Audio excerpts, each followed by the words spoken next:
নেত্রকোনায় বিভিন্ন নদ নদীর পানি কমতে শুরু করেছে।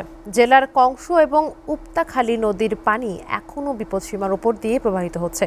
এদিকে আজ বিকেল 4টায় খাদ্য প্রতিমন্ত্রী ধান চাল সংগ্রহ অভিযান উদ্বোধন করবেন। বিস্তারিত জানাতে নেত্রকোনা থেকে সরাসরি যুক্ত হচ্ছেন আমাদের সহকর্মী দেবল চন্দ্র দাস। দেবল, ধান চাল সংগ্রহ অভিযান সম্বন্ধে কি তথ্য আছে আপনার কাছে, এবং এই অভিযানের মাধ্যমে কৃষকরা আসলে কিভাবে উপকৃত হবেন বলে আপনি মনে করছেন, জানাবেন।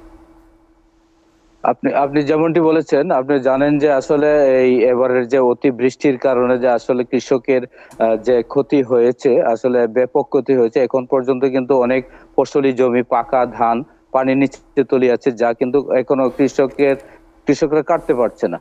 এখানে একটা বিষয় হচ্ছে যে শ্রমিকের অভাব, এবং অনেকেই যে পানির নিচে জমি, অনেকেই ঠান্ডা পানিতে আসলে নেমে ধান কাটতে চাচ্ছে না। এছাড়াও যে পানিতে নামার পরে কিছুক্ষণ পরেই কিন্তু তাদের যে শরীরে চুলকানি হয়, এবং আরেকটা হচ্ছে যে জুক, এইসব কিছু কারণে কিন্তু আসলে অনেকেই কৃষকরা কিন্তু পানিতে নেমে ধান কাটতে পারছে না, অনেকেই কিন্তু আসলে ভুক্তভোগী। তো আপনি যে বিষয়টি বলেছেন যে ধান চালের সংগ্রহের যে বিষয়টি, আসলে আমরা যে জানতে পেরেছি আজকে বিকাল 4টায় যে জনপ্রশাসন খাদ্য মন্ত্রণালয়ের যে মাননীয় প্রতিমন্ত্রী মহোদয় নেত্রকোনায় আসবেন এবং নেত্রকোনায় এর উদ্বোধন করবেন।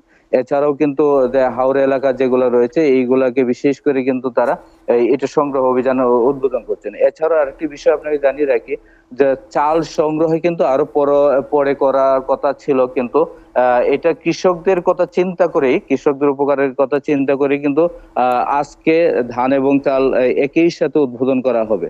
তো এইখানে আমি আরেকটা বিষয় আপনাকে জানিয়ে রাখি, কৃষকরা যে প্রকৃত কৃষক যারা রয়েছে, জমির মালিক যারা রয়েছে, তারা কিন্তু জমি আগেই সাধারণ যারা কৃষক রয়েছেন তাদের নিকট কিন্তু জমা দিয়ে কিন্তু তারা টাকা নিয়েছে, কিন্তু এছাড়া যারা জমা নিয়েছে তারা কিন্তু ওদের যে একটা দাবি, যারা প্রকৃত কৃষক, যারা ক্ষতিগ্রস্ত হয়েছে, তারা কিন্তু তাদেরকে তালিকা তৈরি করে যেন তাদেরকে সহযোগিতা করা, এটা কিন্তু কৃষকদের একটা দাবি।